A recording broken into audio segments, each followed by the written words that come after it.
Bonjour, aujourd'hui Itinéraire Bis nous conduit en Creuse, direction Saint-Germain-Beaupré, un village de 400 habitants situé entre La Souterraine et Crozant. Il est sur le chemin de Compostelle et possède un château remarquable où même Henri IV est passé.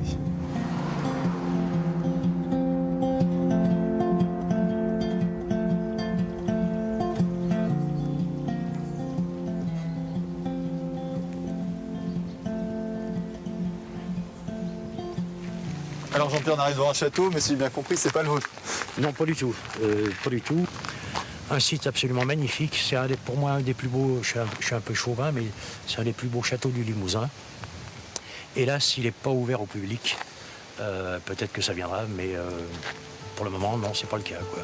C'est le monde à l'envers, il est encerclé par mes terres.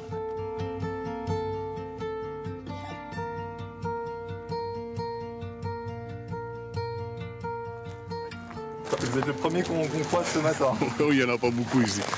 Vous êtes tranquille ici. Oui, on est assez tranquille. Il y a une bonne activité au niveau du comité des fêtes. D'accord. Voilà. Ils font pas mal d'activités, des randonnées, la salle des fêtes là-bas. Ça bouge, oui. Ici, Saint-Germain, c'est vraiment de plus en plus calme. Vous voyez, toutes les maisons, tout est fermé. Ce qui nous manque, c'est ça, c'est un peu d'animation. Vous venez chercher le calme, mais c'est trop calme. C'est vraiment trop calme. Je veux dire, arrivé à un certain âge, je me dis d'ici 5-6 ans, il n'y a pas de médecin, il n'y a rien. Ça va être vraiment la galère, quoi. Je veux dire, quand on voit le prix de l'essence, quand il faut faire les courses, on n'a pas le commerce à moins de 10 km. Je veux dire, il y a de ça 20 ans, c'était quand même beaucoup mieux, quoi. Maintenant, on fait attention à tout ça, quoi. Vous êtes le seul artisan du village?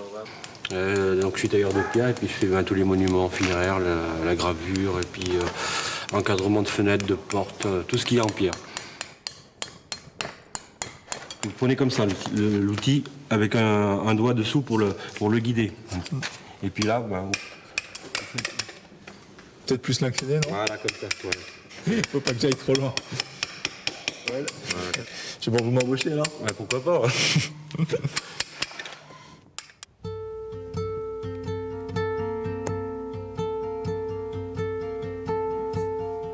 Je fais de l'accueil pèlerin depuis le printemps, donc ça m'amène de la vie dans la maison. Voilà. Je peux aussi vous accueillir si ça vous dit. Eh ben, Mais sans caméra.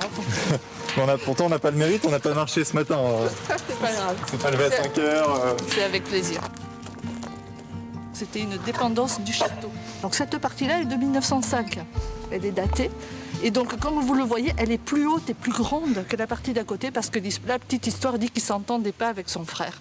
Donc il a voulu faire plus haut, plus grand et a fait construire cette terrasse.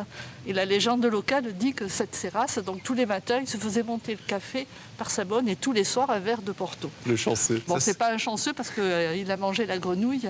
Il allait voir les dames à Paris et donc cette maison a été vendue aux enchères juste avant la Deuxième Guerre mondiale de 37, 38. Il a peut-être trop abusé des plaisirs. Il a un petit peu abusé, oui, tout à fait. Chercher un pèlerin. Bonjour. Vous venez d'où? Belgique. Ça va? Les jambes vont bien? Elles vont mieux depuis le repos de la nuit passée. C'est la première fois en Creuse? Absolument. Ouais, tout à fait. Et alors, les premières impressions en arrivant ici? Eh bien, justement, je me disais là en arrivant que c'est l'endroit le plus apaisant et chouette que j'ai eu depuis le début à marcher. Papa, maman, pour une fois je suis à la télé, je vous dis bonjour. Et toujours en vie. Et toujours en vie, voilà. Moins de marche. Merci. Bon chemin. Merci. Au revoir.